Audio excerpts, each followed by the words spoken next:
예, 오전에 이어서 계속 바디메오에 대해서 말씀드리겠습니다. 자, 내가 변화될 때까지 주님을 홀로 두지 않겠다. 그가 결단하고 주의 이름을 부르는 순간부터 그의 삶에 엄청난 변화가 있었죠. 예, 변화는 한순간에 임할 수도 있고 서서히 임할 수도 있지만 어쨌든 우리 마음 가운데 안에 있는 결단이 그 변화를 시작하는 겁니다. 좀 전에 우리가 지금 오전에 바디메오가 예수님을 불렀을 때 예수님께서 그가 더 강하게 소리 질렀을 때 그를 부르라는 초청이 있었거든요. 그를 부르라. 그의 얼굴을 보고 싶다. 이 초청이 있었는데 좀 전에 찬양하던 그 무비보셋의 노래처럼 나 같은 죽은 개를 부르신 주, 황폐한 땅에 버려져서 잊혀진 나를 부르신 그 주님, 그게 이게 바디메오의 고백이 아니겠어요? 무비보셋의 고백과 같이 다 잊혀져서 죽은 자 같이 됐는데 나는 그냥 존귀한 자라는 이름을 갖고 있지만 그냥 그 여리고성 거기에서 거지 노릇하고 그런 정말로 별 볼 일 없는 나를 하나님께 사랑하셔서 지금 데리고 가시는 거, 따라오라고 하는 거, 이게 놀라운 은혜죠. 저 역시 그런 은혜 받았거든요. 세상에서 정말로 이젠 나 같은 사람이 왜 살지? 정말 죽고 싶었을 때 찾아오신 그 예수님, 그분의 놀라운 은혜가 저를 지금까지 살게 하는 겁니다. 여러분에게도 그런 은혜가 있는 줄 믿습니다. 자, 이제 계속 말씀드리겠습니다. 자, 바디메오가 이제 어둠에서 나오죠. 이제 빛의 세계로 들어가는 그 관문이 남았는데, 자, 그 선택은 다른 게 아니었습니다. 소리 지르는 것에서 예수님을 외쳐 부르는 그 선택에서 시작됐고요. 그가 나는 변화될 거야. 나는 새로운 삶을 살 거야. 하나님을 절대 홀로 두지 않겠어. 내 예수님을 내가 찾을 거야. 이런 의지에서 이게 시작됐고요. 자, 시작하면 이제 우리에게도 여러 가지 일이 있습니다. 자, 첫째, 예수님을 따르려면 우리 안에서부터 내부적인 변화가 있어야 돼요. 여러분, 적은 외부에 있는 것 같지만 외부에 있는 적은 좀 사실은 상대하기가 좀 수월합니다. 근데 우리 안에 있는 내부의 적은 사실은 정말 힘듭니다. 많은 믿음의 사람들이 넘어진 거는 자기 안에 있는 것 때문에 넘어졌어요. 혼자 있을 때 넘어졌어요. 자, 초등학교 시절 큰 언덕 한편에 있는 바위 틈에서 자라는 잡초를 뽑는 일을 한 적이 있습니다. 여러분, 잡초 뽑아보셨나요? 풀 가운데 있는, 잔디 가운데 있는. 제가 어제 유심히 조금 돌아다니며 보다가 와, 겨울인데도 잡초는 자라요. 겨울인데도 새싹은 여전히 올라오고 여전히 자랍니다. 큰 거는 시들지 모르겠지만 땅속에서 올라오는 잡초는 자랍니다. 생명력이 엄청나죠. 근데 그 언덕은 아버지가 일하시는 사업체 뒤에 있었는데 잡초가 너무 많아서 다 뽑으려면 여름 내내 뽑아야 할 것 같았습니다. 근데 아버지께서 자, 제초제를 뿌리는 대신에 형과 나에게 잡초 뽑는 일을 시키셨어요. 잡초를 뽑기 시작한 첫날 잡초가 가득 담긴 상자를 아버지께 보여주었습니다. 아버지는 그 상자를 보시고 이렇게 물으셨습니다. 뿌리는 어디 있니? 이렇게 물으셨어요. 한 상자를 다 채우면 용돈을 주겠다고 그러니까 뿌리는 뽑지도 않고 그 이파리만 착 그냥 잡초잎만 따가지고서 그것을 갖다 드렸죠. 잡초잎을 따는데 주려겠습니다. 근데 이게 빨리 용돈을 벌려고 지름길을 택한 거거든요. 근데 하지만 얼마 지나지 않아서 뿌리 뽑히지 않은 잡초들은 다시 무성하게 자랐고 뜨거운 여름 태양 아래 잡초를 뽑다가 다 탈진할 정도였습니다. 영적 영역도 똑같습니다. 영적 영역에서도 많은 이들이 최소한의 노력으로 변화를 원합니다. 그리고 뿌리 문제를 해결하지 못하죠. 내 속에 있는 것을 뿌리째 뽑아내는 작업을 해야 되는데 그 안 하려고 그래요. 그래서 뿌리를 드러내지 않는 한 여러분 그 문제는 계속 남아 있습니다. 끊임없이 우리 속에서 올라와요. 내가 안 바뀌는 원인은 내 속에 있어요. 그래서 꽃을 심기 전에 먼저 잡초를 뽑아야 됩니다. 뿌리를 제거하기 위해서는 매일매일 마음속에서부터 선택이 있습니다. 저도 어제도 그랬고 엊그저께도 그랬고 마음속에 엄청난 갈등이 있었어요. 마음의 선택을 할 때 우리의 삶은 잡초로 가득한 언덕이 아니라 풍성한 열매로 가득한 삶으로 주님께 영광을 돌리게 될 것입니다. 아멘. 그래서 우리가 자, 홀로 있을 때에 대해서 좀 말씀드리겠습니다. 자, 변화를 위한 가장 효과적인 방법은 아무도 보지 않는 오직 하나님만 보시는 상황 속에서 옳은 선택을 하는 겁니다. 즉 혼자 있을 때 하는 선택을 바꾸는 거예요. 자, 여기서 예배를 드리고 집에 돌아가세요. 이제 나 혼자 있죠. 혼자 있을 때 하는 선택을 바꾸셔야 돼요. 사람의 마음을 시험해 보는 방법은 그가 많은 이들 앞에 섰을 때가 아니라 혼자 있을 때입니다. 마귀는 사람들이 혼자 있을 때 공격하고 그리고 절대 변하지 않는다는 거짓 믿음을 심어주려고 합니다. 그가 예전에 즐겼던 그런 육의 기쁨들이죠. 이런 것들을 계속 심어주고 따라오게 하고. 근데 성경에서 보면 혼자 있을 때 공격받는 이들의 예를 많이 볼 수 있죠. 애굽에서 나올 때도 아말렉에게 진멸당한 사람들은 뒤로 처진 사람들이었어요. 자, 사탄은 그들을 넘어지게 할 기회를 엿보고 있습니다. 자, 첫 번째, 자, 혼자 있을 때 넘어진 사람들. 자, 다윗과 밧세바 알죠? 다윗과 밧세바. 사무엘하 11장 1절에 보면 그 해가 돌아와 왕들이 출전할 때가 되매 그랬습니다. 자, 이제 왕이 나가야 될 때예요. 근데 다윗은 이 시기에 뒤에 남아있지 않고 전쟁터로 나갔어야 옳습니다. 왜냐하면 그 전쟁은 끝난 게 아니죠. 전쟁은 계속되고 있었고 지금 승리를 계속 경험하고 있었기 때문에 이 정도면 됐어. 내가 뒤로 좀 빠지고 다른 사람들이 그 전쟁에서 승리를 할 수 있도록 그냥 자기는 좀 쉬고 있었어요. 근데 적은 그 치열한 바깥에 있는 게 아니라 평안할 때 자기 안에 있는 겁니다. 자기 집 안에 있어요. 자, 혼자 남기로 한 결정은 자, 결국 밧세바와 간음하는 유혹에 빠졌고 결국 삶의 중요한 전쟁에서 완전히 패배하게 됐습니다. 다윗은 혼자 있을 때 자신의 눈에 성문을 지키지 못했고 그 결과 정욕을 재넘겨줬습니다. 자, 우리 눈으로 그 정욕의 문을 열어주면 결국은 우리가 넘어지는 겁니다. 보암직하죠? 저 그때 욥기서를 읽으면서 욥이 내가 나의 눈과 언약했다는 말 있죠? 그거 엄청난 겁니다. 내가 하나님 때문에 나의 눈과 언약해서 내가 다른 여인들을 음란한 눈으로 쳐다보지 않겠다. 엄청난 약속이죠. 자, 하와도 마찬가지입니다. 하와는 금지된 열매를 먹는 유혹을 혼자 있을 때 받았습니다. 창세기 3장 1절에 그런데 뱀은 여호와 하나님이 지으신 들짐승 중에 가장 강교하니라. 뱀이 여자에게 물어 이르되 하나님이 참으로 너에게 동산 모든 나무의 열매를 먹지 말라 하시더냐. 아멘. 우리가 예를 들어서 이렇게 무리들이 있으면 누가 하나 와서 이런 말을 하면 어떻게 해요? 야, 이거 맞아? 이 말이 맞아? 서로 물어보면서 좀 대처하겠죠. 그런데 혼자 있을 때 이리 와봐. 그래서 마귀는 하하가 혼자 있을 때 공격하고 공격은 다른 게 아닙니다. 여러분 공격이라는 걸 잘 생각해 보세요. 이 사람들 하나님 말씀 가지고 오거든요. 공격은 다른 게 아니고 하나님 말씀에 반문하게 만드는 거예요. 하나님 말씀에 그냥 순종하는 게 아니라 그럴까? 다른 방법이 있지 않을까? 뭐 할까? 이렇게 반문하게 만드는 거.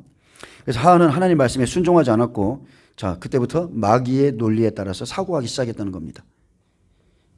말씀에 순종치 않으면 자, 선악과의 논리가 역사하기 시작하는 거예요. 그리고 나무의 열매를 먹고 결국 자신의 남편도 같은 선택을 하게 했습니다. 결국은 둘 다 죽죠. 자, 요셉과 보디발의 아내가 있습니다. 창세기 39장 7절에 그 후에 그의 주인의 아내가 요셉에게 눈짓하다가 동침하기를 청하니 요셉이 거절하며 자, 그리고 그런즉 내가 어찌 이 큰 악을 행하여 하나님께 죄를 지으리까. 자, 계속 눈짓하고 동침하자 그러고 이게 한두 번이 아니고 수없이 계속 따라다녔거든요. 근데 결국은 내가 어찌 이 큰 악을 하나님께 지으리까. 자, 피할 문을 찾았다는 거예요. 우리는 어떤 사건이 생기면 자, 다윗 같은 경우에는 그 피할 문을 안 찾았어요. 그냥 유혹에 바로 넘어갔습니다. 근데 우리는 어떻습니까? 우리에게 만약에 이런 유혹이 온다면 자, 요셉 같은 상황에서 순결을 지키는 경우는 절대로 흔치 않습니다. 대부분의 사람, 저 역시도 넘어갈 수 있습니다. 이런 상황이 온다면 자, 다윗과 달리 요셉은 내면의 싸움에서 승리했고 삶의 승리로 이어졌습니다. 아무도 보지 않을 때 요셉은 바른 결정을 통해서 죄를 피했는데 그는 늘 하나님의 시선을 의식하고 있었어요. 요셉은 선택의 상황에서 항상 하나님을 의식했고 크게 생각했습니다. 그것이 그를 승리케 한 요소입니다. 어떤 상황이 오면 하나님이 어떻게 생각할까? 그래서 우리의 죄된 선택 앞에 주님이 어떻게 느끼실지 신경을 쓰거나 주의를 기울이는 자가 과연 얼마나 될까? 내가 꼭 판단해야 내가 무엇을 해야 되는데 그때 주님을 생각하는 사람. 요셉의 삶은 우리도요, 은밀한 유혹을 이길 수 있다는 것을 증명합니다. 아멘. 요셉이 이겼으면 저와 여러분 이기겠죠? 이길 수 있습니다. 예수 그리스도 안에서 뭐든지 이길 수 있어요. 요셉은 매일의 삶의 선택에서 의를 심었고 그 결과 유혹에 빠지지 않은 것입니다. 그의 양심의 소리가 그를 부르는 보디발 아내의 음성보다 크게 울려 퍼졌습니다. 자, 이런 승리가 더욱 놀라운 것은 보디발의 아내가 쉽게 물러서지 않았다는 기록 때문이죠. 이 여자가 끈질기게 그랬어요. 한 번만 한 게 아니고 창세기 39장 10절은 말합니다. 여인이 날마다 요셉에게 청하였으나 요셉이 듣지 아니하여 동침하지 아니할 뿐더러 함께 있지도 아니하니라. 여러분, 여인이 날마다 와서 요셉에게 눈짓 한다고 생각해봐. 눈짓 따고, 야, 주인이 나갔으니까 동침하자고 이러면서 청하지만 참 요셉은요, 계속 죄의 유혹을 피할 문을 찾았다는 거예요. 문. 하지만 다윗은 성적인 유혹 앞에 피할 문을 찾지 않았어요. 그가 유일하게 다윗의 약점이 그거였어요. 그죠? 그리고 다윗의 노년에 누구죠, 이름이? 아니, 바세바 말고. 예? 아니, 그 여인. 열왕기상 1장에 나오는 아비삭. 다윗의 노년에 백성들이 어떻게 하면 다윗을 기쁘게 할까? 아비삭이라는 여자. 그죠? 이스라엘 출신 아니에요. 영적으로 보면 그 여자도 꿰는 자예요. 아비삭을 왕이 나이가 많아서 몸이 차가우니까 저 여인을 넣어주자. 다윗이 거부하는 겁니다. 성과 악을 구분할 수 있는 능력이 생긴 거예요.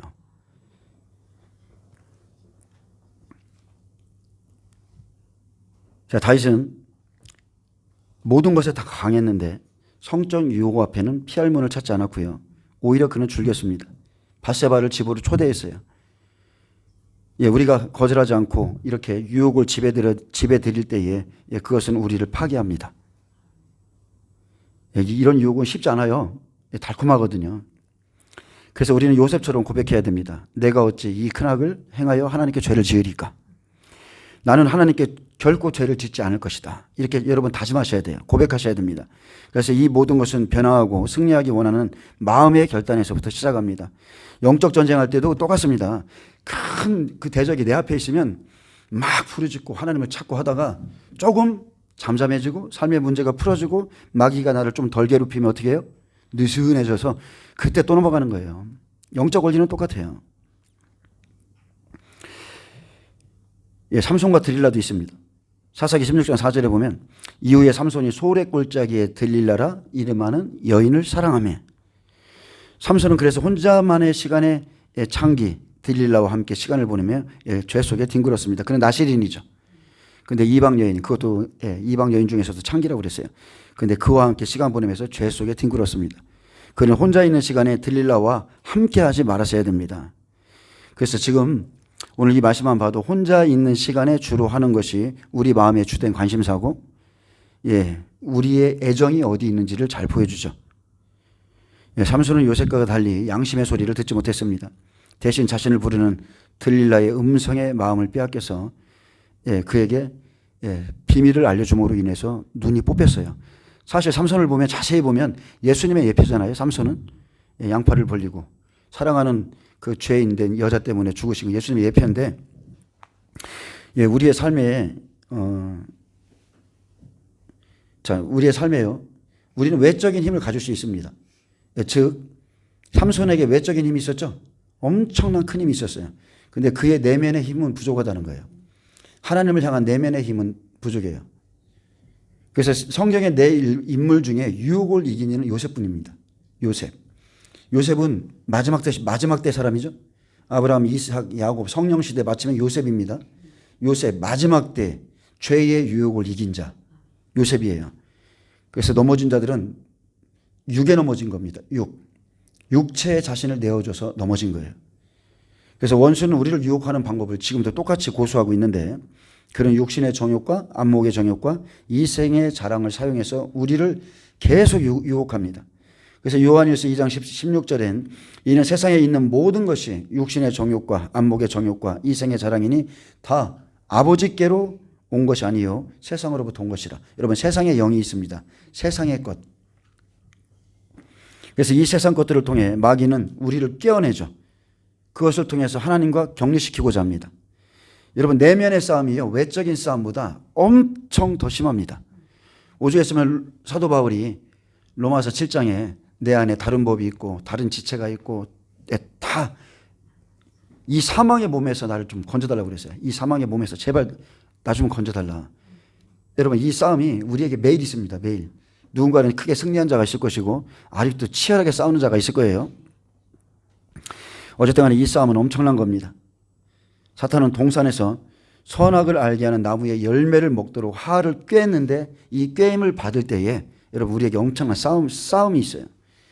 자, 하와가 열매를 보고 얼마나 보암직하고 먹음직한지만 주목했습니다. 그리고 그로부터 그의 말이 있죠, 말. 하나님같이 될 거다. 쉽게 말하면 그 열매를 먹으면 그로부터 얻을 이익을 원하였다는 거죠. 내가 이걸 먹으면 뭔가를 얻을 거야. 하나님같이 돼서 내가 뭔가를 할 거야. 결국 이상의 자랑이 열매를 먹게 한 겁니다. 마귀는 예수님을 시험할 때도 이것들을 사용했는데 마귀는 안목의 정욕, 육신의 정욕, 이생의 자랑을 사용해서 예수님을 시험했지만 예수님은 그 모든 시도를 말씀으로 물리쳤습니다. 그렇기 때문에 우리에게도 마귀를 물리칠 능력이 있습니다. 아멘. 고린도전서 10장 13절은 우리가 시험 당할 즈음에 피할 길을 내신다고 말했습니다. 그러므로 우리는, 자, 여러분, 피할 길이 있어요. 우리는 피할 길이 어디 있는지를 찾으셔야 돼요. 하나님이 피할 길을 어디다 놨지? 어디다 놨지? 성경에 의하면 피할 길은 항상 있습니다. 항상 있어요. 언젠가 하나님께 예수님이 어떤 점을 좋아하냐고 물은 적이 있습니다. 주님은 많은 것을 말씀하셨는데 그중 내게 축복된 말씀이 있었는데 주님이 이렇게 말씀했습니다. 내 아들에 대해 내가 가장 사랑한 것은 그가 정의를 사랑하고 악을 미워한 것이다. 아멘. 내가 그를 사랑하는 이유는 그가 정의를 사랑하고 악을 미워하기 때문에 사랑한다. 아버지께서 예수님의 이런 면모를 사랑했다면 여러분의 이러한 면모를 사랑하지 않겠습니까? 여러분이 악을 미워한다면 자, 이것은 하나님을 홀로 두지 않는 삶에 대한 또 하나의 벽돌입니다. 즉 우리가 선을 택하잖아요. 그럼 여러분은 벽돌을 하나 세우는 것과 똑같아. 아멘. 나를 보호할 벽돌을 세우는 것과 똑같아요. 악을 미워하는 것은 성벽입니다. 성벽. 우리는 마음속에 하나님이 죄를 미워하시듯 죄를 미워하는 견고한 기초를 세워야 됩니다.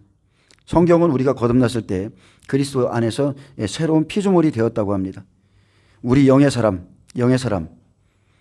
자, 이 사람은 그리스도 안에서 재창조되었지만 여전히 죄되고 죽을 땅의 몸을 입고 그 안에 살고 있습니다. 여러분, 처음 거듭났을 때 기억나시죠? 분명히 내가 내 몸에 있는데 또 다른 존재가 내 안에 살고 있다는 것을 알게 된 날, 내 안에 하나님이 계시다는 것을 경험한 날, 놀랍잖아요. 분명히 내가 이 땅의 몸을 입고 있는데 내 속에는 새로운 창조된 사람이 있다는 것을, 그거를 느꼈을 때 저는 그게 엄청난 충격이었어요. 제 자신에게는. 빛이 하늘로부터 제 안에 들어왔는데 그러면서 하나님을 만나게 되고 이 세상에서 보이지 않는 하나님과 동행하며 살아가는 사람들이 있구나. 우리는 그냥 육으로 나서 이게 전부인 줄 알고 그렇게 살았는데 거듭나고 보니까 이 세상에는 하나님과 동행하다가 마지막 날에 천국 가는 사람들이 있구나. 이게 그리스도인이구나. 그걸 깨닫는 순간에 엄청났었어요. 엄청난 기쁨이 있었죠. 우리에게는 두 개의 본성이 있습니다. 확실히 우리 안에는 두 개의 본성이 있습니다. 하나는 죄된 육적 본성으로 옛사람 혹은 육신이라고도 하고 다른 하나는 영적으로 거듭난 새 본성으로 우리가 새 사람이라고 말합니다. 그래서 우리는 새 사람과 옛 사람을 함께 지금 지니고 살아가고 있는데 우리는 많이 먹이고 양육할수록 더 크게 자란다는 거. 예전에 목사님들이 좀 안 좋은 비유지만, 그죠? 개에 대한 비유했었죠? 옛날에 목사님들이 하얀 개가 있고 검은 개가 있는데 매일마다 먹을 거를 막 하얀 개에다 많이 주면 하얀 개가 튼실해져서 검은 개를 이기고 이쪽에다 먹을 거 많이 주면 시커먼 개가 막 자라나가지고 그래서 이쪽이 똑같은 겁니다. 영적 원리는 똑같습니다. 육을 먹이면 육적 본성 살아나고요. 영을 먹이면 영적인 본성이 더 깨어납니다. 여러분이 말씀과 기도 예배 드려보세요. 완전히 영의 사람으로 변화된다니까요. 근데 내가 육에 매여 있으면 나는 거듭났을지라도 계속 육의 본성에 끌려다녀요. 절대 끊어내지 못합니다. 여러분 스스로가 결단하지 않는 이상 그건 안 끊어집니다. 어느 날 갑자기 되는 게 아닙니다. 이 싸움을 저도 가장 치열하게 싸운 건 7년 싸웠어요. 7년. 쉽게 끊어지는 게 아니에요. 어쨌든 우리가 많이 먹이고 양육할수록 더 크게 자랍니다. 우리가 계속 육적, 식욕을 가진 옛사람을 채우면 육신이 더욱 강성해져서 결국 우리의 행동을 지배하기 시작하고, 반면에 우리가 하나님의 말씀과 예배, 기도 등 영적인 것으로 새 사람의 식욕을 채우면 영이 강성해져서 우리의 행동을 지배합니다. 우리는 이 두 가지 본성을 함께 가지고 있습니다. 그래서 성경에 나오는 인물 중에 하나님께서 이름을 바꾸신 경우가 있는데, 이것은 그 사람의 변화를 의미하죠. 이름을 바꿔줬다는 것은 그 사람이 이제 육의 본성에서 영의 본성으로 바뀌었다는 거예요. 그들은 이름만 바뀐 것이 아니라 존재의 변화를 경험했습니다. 아브라함은 아브라함이 되고, 사레는 사라가 되고, 시몬은 베드로가 되고, 사울도 바울이 되고, 이렇게 새 본성이 임했을 때 이를 드러내기 위해서 새 이름도 함께 임한 겁니다. 우리가 영 안에 살며 영적인 삶의 습관을 형성할 때, 엄청 중요한 거죠. 영적인 삶의 습관, 이것을 형성할 때 죄된 육적 본성을 이길 수 있습니다. 아멘. 그래서 그렇기 때문에 이 일을 하기 위해서 여러분, 하나님을 홀로 두거나 혼자 되기를 선택하지 말라는 거예요. 그러니까 나 혼자 해야지, 이게 아니고 여러분, 하나님께 나오세요. 예배하세요. 기도하세요. 어딜 가든지 막 하나님을 찬양하세요. 그때 하나님이 일하십니다. 지금은 변화를 위한 때고, 실제 지금은 마지막 때입니다.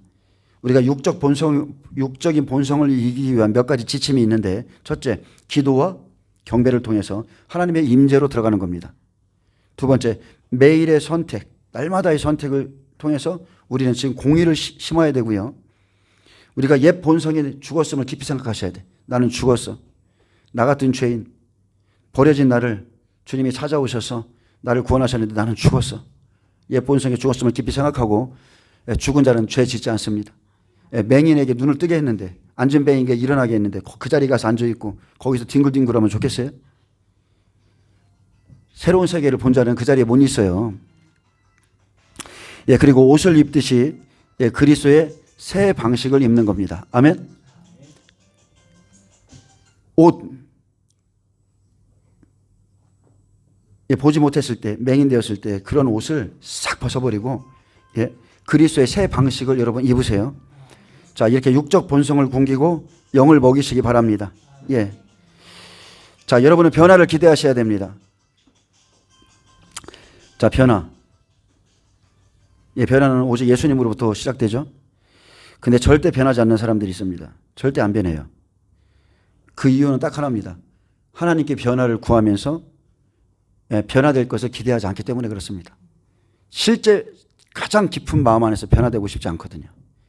우리는 갈망을 따라 일하는 거예요. 하나님은 우리 갈망을 따라서. 또 어떤 이들은 즉각적인 변화로 역사하지 않는 것 때문에 또 실망하죠. 왜? 즉각적인 효과를 기대하는 거예요. 내가 이렇게 하면 하나님이 바로 해주셔야지. 이런 효과를 기대하죠. 여러분 변화는 과정입니다. 과정.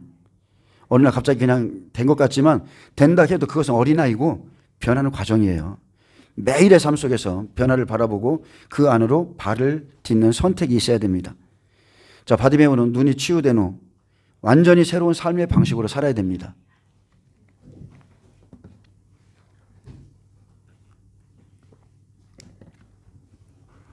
자, 눈이 보이지 않았을 때는 사람들이 그를 도와줬겠죠. 사람들이 그를 긍휼히 여겼겠죠. 야, 여리고 성 앞에서 들어가지도 못하고 구걸하고, 야, 불쌍하다 이렇게 했겠죠. 근데 눈이 치유됐습니다. 눈이 치유됐는데 거기 앉아 있으면 맞겠어요? 그는 더 이상 눈먼 거지처럼 살 수 없는 거예요. 이 세상에서 예수님을 발견한 사람이 똑같은 자리에서 살 수 있다고요? 그거는 거듭나지 않은 겁니다. 자, 모든 사람이 똑같습니다. 다른 사람의 기대도 똑같아요. 모든 사람이 그가 눈을 뜬 이상은 분명히 그 사람이 생산적인 일을 할 것이다. 그렇게 다 기대한다니까요. 나 예수 믿어. 나 예수님 만났어. 그럼 옆에 있는 사람들이, 야, 저 사람 예수 믿고 변화됐어. 뭐 굳이 안 증거해도 그 사람의 변화된 삶 자체가 예수님을 증거하는 거예요. 어쨌든 간에 그가 예수님을 만나고 눈을 뜨면 생산적인 일을 할 것이라는 기대가 있습니다. 사람들이. 자, 그는 새 일을 시작해야 하고 이제 새로운 옷을 입어야 돼요. 또한 새로운 삶의 기술을 습득해야 됩니다. 그의 예수님에 대한 체험은 삶의 새로운 국면으로 인도하였고 새로운 변화와 새로운 삶의 기준이 요구되었습니다. 새로운 삶에는 새로운 기준이 요구되는 겁니다. 이는 주님을 알기 전에 그냥 영적인 어둠과 눈먼 우리에게도 적용되는 말이죠. 우리가 예수님을 몰랐을 때는 우리 마음껏 행할 수 있어요. 예, 마음껏 행할 수 있어요. 근데 눈을 뜨면 안 그렇습니다. 하나님 나라의 참된 빛 가운데 행하기 위해서 우리는 삶의 모든 습관을 이제 주님의 방법으로 바꿔야 됩니다. 결코 쉽지 않지만 여러분 이것을 하셔야 돼. 이제는 우리에게 보는 자로서의 삶이 기대되기 때문입니다. 여러분 변화는 쉽지 않습니다. 단번에 이렇게 잠깐 한다고 해서 되는 게 아니에요. 여러분 몇 년 동안 늘 같은 머리 모양과 같은 옷을 고집하는 사람들이 있습니다. 본인을 제외한 주변 사람들은 이미 유행이 지난 옷이라는 것도 알아요. 항상 보면 항상 자신만 모를 뿐이지 옆에 있는 분들은 그 사람의 영적인 상태나 신앙의 모습이나 이런 것들을 다 사실은 알고 있습니다. 문제는 그들이 어떤 변화나 다른 이들의 조언을 받아들이지 않고 변화를 원하지 않는다는 사실이 문제인 겁니다. 변화를 원하지 않아, 예수 안에서. 그리고 다른 이들이 조언을 해줘도 받아들이지 않아요. 그게 문제인 겁니다. 우리는 옳든 그르든 옛 정착성과 이전의 삶의 방식을 너무나 편안하게 여깁니다. 제가 세상에 살 때도요, 의리를 굉장히 중요시 여겼거든요. 근데 저는 이해할 수 없는 게 있었어요. 예수님께서 우리를 죽음에서 건져냈었을 때는 자, 그러면 감사하고 그분을 따라가면 되죠. 죽음에서 물에서 건져냈더니 이거 달라, 저거 달라, 이거 달라. 당신 실망했다. 하나님께 그런 태도를 우리가 하고 있다는 거예요. 우리가. 전 그게 이해가 안 됐어요. 그분이 우리를 지옥에서 건져내셨으면 그 자체로 감사하고 모든 게 감사하셔야 돼. 다른 조건을 걸 수가 없어. 안 그렇습니까? 제가 어제 그 생각을 했어요.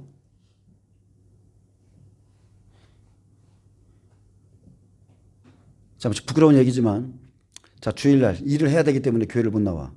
그래. 그리고 그 사람이 만약에 일당이 일반적으로 따져서 일당이 자, 20만 원이라고 쳐요. 20만 원. 20만 원이면 한 달에 4번 나와. 자, 80이에요. 예, 그러면 1년으로 따져봐요. 예? 800에다가 그죠? 960 아니에요? 960만 원 때문에 예수님을 섬기는 것을 포기하는 인생들. 예? 이게 예수님의 가치를 모르는 거예요. 가치를. 시편 78편인가요? 이 세상의 그 어떤 재물로도 구원을 살 수 없다고 그랬어요. 살 수 없어요. 그 가치를 모르기 때문에 주일날에도 그렇게 하는 겁니다. 사람들은 자신의 길을 고집하고 변화를 향한 마음을 닫습니다. 주님은 교회와 사역이 성장할 때에 변화를 기대하라는 감동을 줬습니다. 주님은 어제 역사하던 것이 오늘 역사하지 않을 수 있다고 말씀하셨고, 우리는 계속 주님 안에서 새로운 단계로 나아가야 함을 주님이 말씀하셨고, 그러면 주님의 뜻에 변하는 마음과 노력이 필요하죠. 자, 여기 자, 헨크 크네만 목사님이요. 자, 하루는 잔돈을 찾았다는 거예요. 잔돈을 찾았는데 이것을 보는 순간에 주님이 주시는 새롭고 신선한 변화를 다시 한번 생각하게 되었습니다. 그 후로 가는 곳마다 땅에서 동전을 주었어요. 그래서 그는 이렇게 생각했습니다. 신기하네. 내가 가는 곳마다 잔돈을 찾네. 그리고 주님이 변화를 기대하라고 하신 말씀이 생각났습니다. 그렇게 주님은 동전을 사용하셔서 자, 동전, 잃어버린 드라크마처럼 이 동전을 사용하셔서 내 삶 그리고 사역과 교회 성도들에게 변화에 대해서 말씀하셨는데 자, 변화가 필요하다. 변화가 필요하다. 저에게도 이런 일이 있었거든요. 가는 곳마다 금가루가 깔려. 가는 곳마다 꼭 그 자리에 딱 눈앞에 요 자리에 그래서 그런 변화의 어떤 그 사인들이 있어요. 주님이 주시는. 자, 우리가 주님께 변화시켜달라고 구할 때 주님이 즉시 그 일을 시작하실 것도 여러분 기대하셔야 됩니다. 아멘. 자, 한 번은 어떤 분에게 대언을 했습니다. 그 사람이 어떤 사람들과 어울려 다니는지를 보여주셨는데 자, 이틀 전에 그가 함께한 사람들이 어떤 사람인지 성령께서 보여주신 것을 나누었습니다. 자, 그런 사람들과 어울리는 선택을 바꾸지 않는다면 당신은 교도소에 가게 된다. 이 주님의 말씀을 전해줬습니다. 감사하게도 하나님께서 그에게 역사하셨고 자, 그는 그 말씀을 듣고 대가를 지불하면서 그래 내가 이제 다시 살아야 되겠다. 변화를 선택했습니다. 결국 그가 어울려 다닌 사람들은 문제를 일으켰고 곤란에 빠지게 되었지만 그는 곤란을 면하게 되었죠. 왜 그렇습니까? 왜 곤란을 면하게 됩니까? 그가 변화를 위한 옳은 선택을 했어요. 주의 음성을 듣고 당신을 향하신 하나님의 뜻이 이렇습니다. 지금은 일어나야 될 때입니다. 자, 그가 옳은 선택을 했기 때문에 이 은혜를 주셨고요. 우리는 하나님과 동행하면서 여러분 정기적인 변화를 소원하고 기대해야 됩니다. 하나님께서 당신을 참으로 변화시킬 때 당신의 삶 자체가 증거입니다. 당신의 삶이 증거가 될 거예요. 자, 눈먼 바디메오를 통해서 기적의 변화가 그의 삶에 어떤 열매를 맺었는지를 좀 보겠습니다.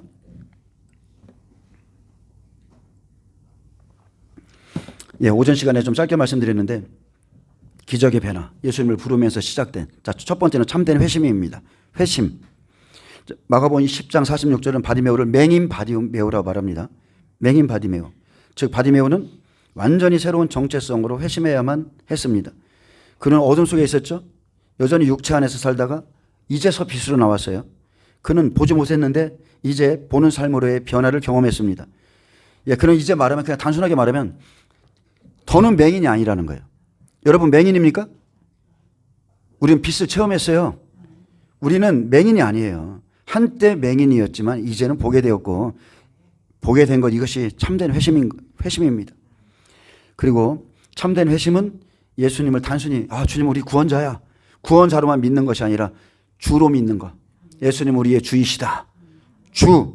우리는 종이고 아멘. 매일마다 아들의 자세만 고집할 게 아니라 우리는 주님 앞에 종이에요. 우리는 맹인도 아니며 예수님은 나의 구원자시고 나의 주십니다. 그저 그냥 아무 생각 없이 그냥 빈 기도를 드리면서 변화되지 않는 삶을 지속하는 그것은 참된 회심이 아닙니다. 예전에 몰랐어요. 예수님을. 근데 이제는 알게 됐어요. 천국과 지옥도 다 알아. 이제는 그렇게 앉아서 구경을 하던 그 맹인의 사고 방식으로 그 체계를 살 수가 없고요. 완전히 겉옷을 벗어버리고 일어나서 그냥 주님을 여러분 따라가시는 겁니다. 매일매일 주님을 따라가는 거예요. 그러면은 참된 제자가 되죠. 자, 참된 회심을 하면 반드시 나아가는 게 참된 제자가 됩니다. 46절에 바디메오가 길가에 앉았다라고 기록하고 49절에는 자, 그를 향한 명령이 나와요. 일어나라. 그가 너를 부르신다. 그가 너를 부르신다. 50절에 바디메오는 겉옷을 내버리고 뛰어 일어나서 예수께 나왔습니다. 이제 그는 앉아서 구걸하던 삶에서 일어나 예수님을 따르는 자가 되었습니다. 이제 이전의 자신을 완전히 부인하셔야 돼요. 이전의 자신 부인해야 돼. 내가 어제까지는 이런 사람이었어. 제가 여러분에게 간증했잖아요. 어제까지 술 먹었고 펑펑 놀다가 오늘 변화돼서 그 다음날 전도로 나갔다고. 어제 일은 어제 일인 거야. 아멘. 예수를 만나면 이전의 삶을 그냥 다 거부하는 거예요. 국어를 멈춰야 되고 앉아있기를 멈춰야 되고 그리스도를 따르기를 선택한 이 삶이 바로 제자도예요. 제자도. 이제 네가 눈 떴지? 자기를 부인해. 자기 십자가 져. 나를 따라와. 이게 제자도죠. 그러면 뭐가 됩니까? 반드시 그 사람은 참된 예배자가 됩니다. 누가복음 18장 43절을 말합니다. 곧 보게 되어 하나님께 영광을 돌리며 예수를 따르니. 자, 바디메오는 그 자리에 앉아 있을 때는 온통 생각이 자기 자신밖에 없어요. 자기 자신만을 생각하는 삶에서 이제 주님을 찬양하며 하나님께 영광 돌리는 삶으로 나아가죠. 그는 이제 길가에 앉아 구걸하던 거린이 아닙니다. 자, 그는 더 크고 영광스러운 나라를 봤어요. 왕이신 예수님을 보게 되었고 하나님께 영광 돌리는 예배자가 된 거죠. 예수님은 분명히 이 일이 있기 전에 그에게 그랬습니다. 보라, 내 믿음이 너를 구원하였다. 내 믿음이 너를 구원한 거야. 내가 이 일을 행한 것은 내 믿음 때문이야. 참된 갈망이 결국 변화를 일으켰고 이전의 거지의 사고방식은 오직 자기 자신에 관한 것이었지만 이제 참된 예배자의 사고방식은 오직 주님에 관한 것입니다. 오직 주님. 머릿속에 다른 기도 제목도 없어. 온통 좀 기도하려고 하면 오직 주님 생각이에요. 주님에 관한 것, 주님의 뜻, 주님 나라, 주님 무엇을 원하실까? 맹인은 자신의 필요를 정확히 인식했고 예수님께 솔직히 고백함으로 주님을 보게 되었습니다. 이것은 예수님께 나아가는 모든 자에게 요구되는 신앙의 자세죠. 예, 우리가 영적 눈을 뜨는 과정이에요. 내가 너에게 무엇을 해주길 원해? 명확한 게 있어야 돼요. 명확한 게. 난 보기 원합니다. 난 일어나길 원합니다. 명확한 자기 안에 갈망이 있어야 돼요. 그리고 그 이후엔 예수를 따르며 하나님께 영광 돌리는 삶으로 나아갑니다. 그러면 뭐가 생겨요? 참된 간증이 생겨요. 참된 간증. 우리 거짓 간증들 많이 있죠? 잠깐 변화되고서 옛사람으로 돌아가지만, 그래서 제가 그런 간증들 되게 싫어하는데 최소한 10년 이상 지나야 돼. 간증을 하려면. 예, 따끈따끈할 때 간증은 다 할 수 있어요. 10년, 20년을 지나도 그 사람이 그 상태로 그 사랑을 가지고 예수님을 따르고 있는가. 예, 그래서 참된 간증은 좀 시간이 지나야 돼요. 누가복음 18장 43절 후반부를 말합니다. 백성이 다 이를 보고 하나님을 찬양하니라. 자, 맹인 바디메오 때문에 백성들이 다 하나님을 찬양했습니다. 하나님은 위대하시다. 맹인의 눈을 뜨게 하셨다. 바디메오는 하나님의 능력과 변화된 삶에 대한 증거가 되었습니다. 그 사람 자체가, 내가 살아가는 것 자체가 증거예요. 그의 삶이 하나님의 증거입니다. 그는 더 이상 구걸하는 자도 아니고 옛날에 매일 술 먹고 고주망태가 되고 그런 사람도 아니야. 옛사람은 죽었어요. 완전히 죽었어요. 그의 변화된 삶은 예수님을 증거하고 주의 선하심과 능력으로 사람들에게 복음을 전했습니다. 이 모든 것, 회심, 제자도, 예배, 간증은 확실히 그 사람에게 변화가 일어났다는 증거입니다. 아멘. 그 자체가 증거가 되는 거예요. 그 사람이 그렇게 살아가면. 자, 옛 겉옷을 내버리다. 바디메오는 주님을 불렀을 때 사람들이 만류하자 한바탕 주님을 부르면서 소동 피웠습니다. 예수님은 그 소리를 듣고 도대체 누가 나를 이렇게 간절히 부르는가 발걸음을 멈추셨고요. 마가복음 10장 49절에 예수께서 머물러 서서라고 이렇게 불렀죠. 그리고 그를 불러오라 이렇게 말했어요. 자, 이렇게 하나님을 홀로 두지 않겠다. 바디메오의 결단의 외침이 예수님의 걸음을 멈췄고 그의 모든 필요를 채워줬습니다. 모든 것을 버리고 변화하고자 하는 진실한 마음으로 부르짖을 때 주님은 당신을 주목하실 것이고, 그러나 처음에는 주님께서 그의 소리를 듣지 않으시는 것 같이 내가 주님이 정말 내 기도에 응답하실까 이런 흔들림도 있을 거예요. 그러나 예수님은, 여러분 꼭 명심하세요. 듣고 계셨다는 거. 아멘. 예수님은 듣고 계셨고 곧 영원한 변화를 경험하게 됩니다. 조금만 더 부르짖으면 영원한 변화를 경험하게 돼요. 그리고 그 부르짖음은 외침 이상의 영구 변화를 일으켰습니다.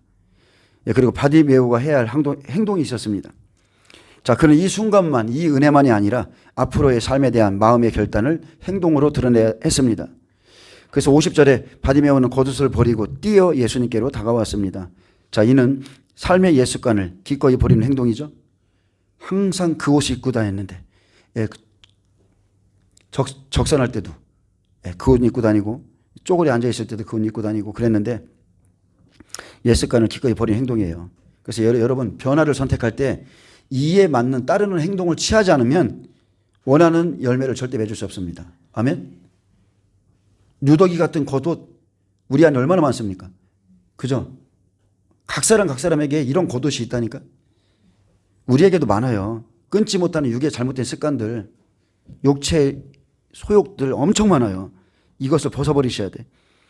그리고 바디메오는 주님이 그냥 떠나지 않도록 작정하고 행동으로 옮겨야 했다는 것.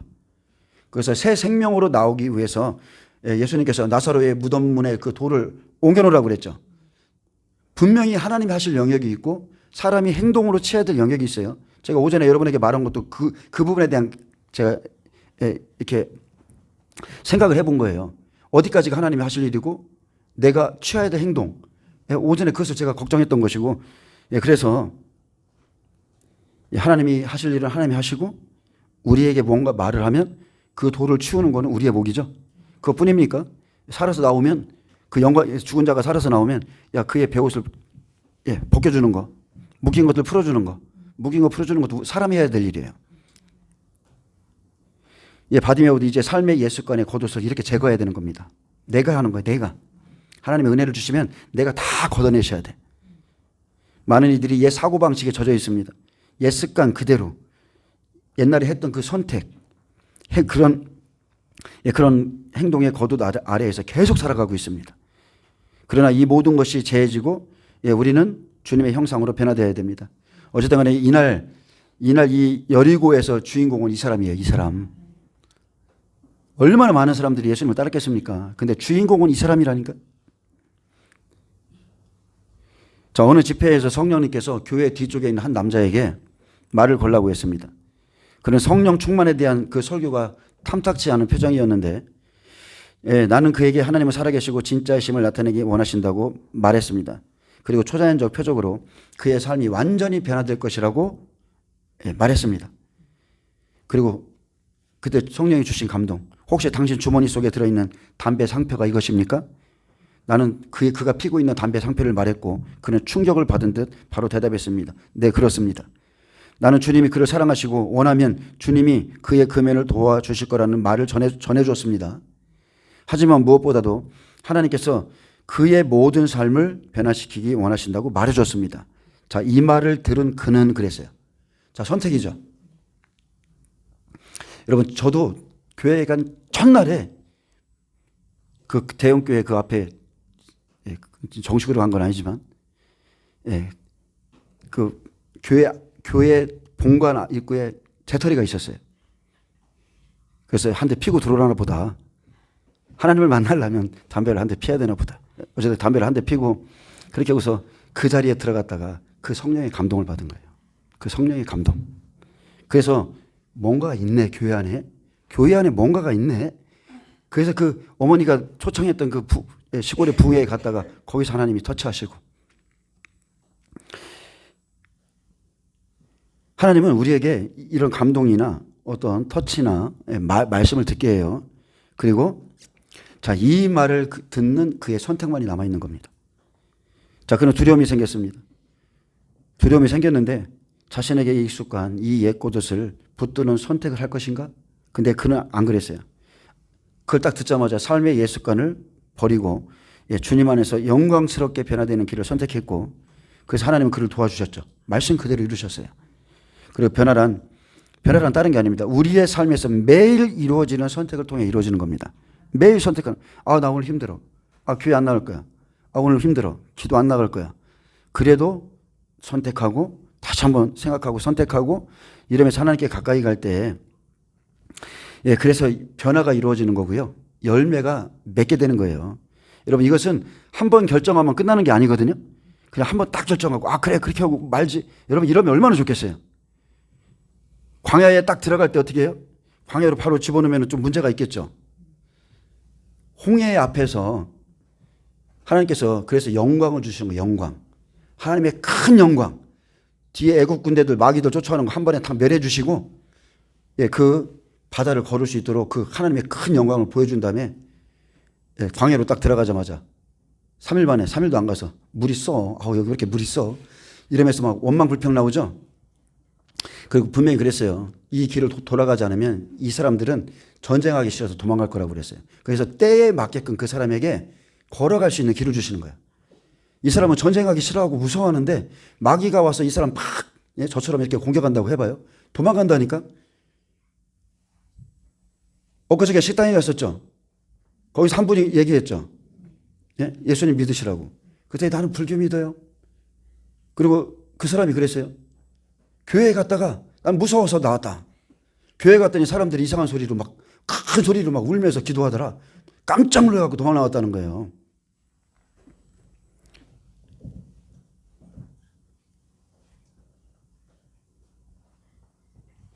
어쨌든 한 번 결정하면 끝나는 게 아니고 광야에 들어가면 우리에게 선택의 여정이었고요. 제가 늘 그러잖아요. 광야 들어가서 3일 있었던 자하고 광야 들어가서 3년 있었던 자하고 40년을 광야를 돌았던 자하고 영성이 똑같겠어요? 완전 다릅니다. 계속 전진하는 것밖에 없어요. 전진. 주님과 함께 전진. 여러분은 그 전진하는 선택을 여러분 스스로가 선택하셔야 돼요. 그래서 자, 이렇게 변화될 때까지. 언제까지요? 변화될 때까지. 주님의 형상으로 화할 때까지. 주님을 홀로 두지 않는 삶을 여러분 사실 축복합니다. 그래서 이제는 육의 몸이 아니라 죄의 몸이 아니라 영의 몸, 영의 습관, 그죠? 영의 생각, 영의 행동 이런 것들을 하시길 축복합니다. 예, 기도하겠습니다. 주님 감사합니다. 예, 우리가 새로운 피조물로서 새 사람의 습관과 선택과 행동을 할 수 있게 되기를 원합니다. 그 일을 위해서 마음의 결단을 하는 모든 자에게 그 은혜를 주시고자 하는 그 하나님의 놀라운 사랑과 은혜를 오늘 말씀을 듣는 모든 분들이 받아들이게 하여 주옵소서. 감사하며 예수님의 이름으로 기도합니다. 아멘. 하나님께 영광 박수 올려드립니다.